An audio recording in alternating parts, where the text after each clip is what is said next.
কুষ্টিয়ায় ছাদ থেকে ফেলে রুবেল নামের এক কলেজ ছাত্রকে হত্যা করা হয়েছে। নিহত রুবেল কুষ্টিয়া পলিটেকনিক ইনস্টিটিউটের পাওয়ার ডিপার্টমেন্টের শিক্ষার্থী ছিলেন।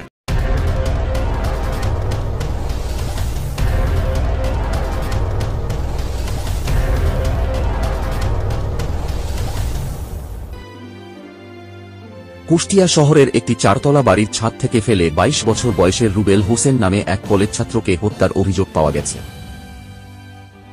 ১ অক্টোবর মঙ্গলবার দিবাগত রাত 10:30টার দিকে কুষ্টিয়া কোটপাড়া এলাকায় এ ঘটনা ঘটে। রুবেল কুমারখালী উপজেলার শিলাইদহ ইউনিয়নের মির্জাপুর গ্রামের শহীদুল ইসলামের ছেলে।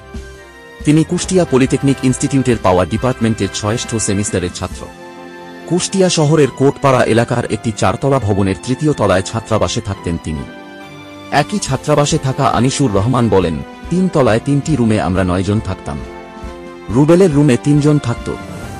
রাত আনুমানিক 10:30টার দিকে নিজ কক্ষ থেকে চিৎকার শুনে নিচে নেমে এসে দেখি হাত পা ও মুখ বাঁধা অবস্থায় রুবেল পড়ে আছে।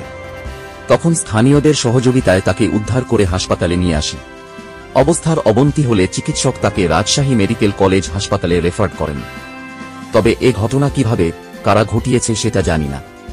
পুলিশ সূত্রে জানা যায়, রশি দিয়ে হাত পা ও কাপড় দিয়ে মুখ বাঁধা অবস্থায় তাকে উদ্ধার করে কুষ্টিয়া জেনারেল হাসপাতালে ভর্তি করে স্থানীয়রা। অবস্থার অবনতি হলে উন্নত চিকিৎসার জন্য রাজশাহী মেডিকেল কলেজ হাসপাতালে নিয়ে যাওয়ার পথে রাত 12:30টার দিকে রুবেলের মৃত্যু হয়। কুষ্টিয়ার অতিরিক্ত পুলিশ সুপার সদর সার্কেল আবু রাসেল জানান, বিষয়টি তদন্ত করে দেখা হচ্ছে। এ ঘটনার সঙ্গে জড়িতদের বিরুদ্ধে আইনগত ব্যবস্থা নেওয়া হবে।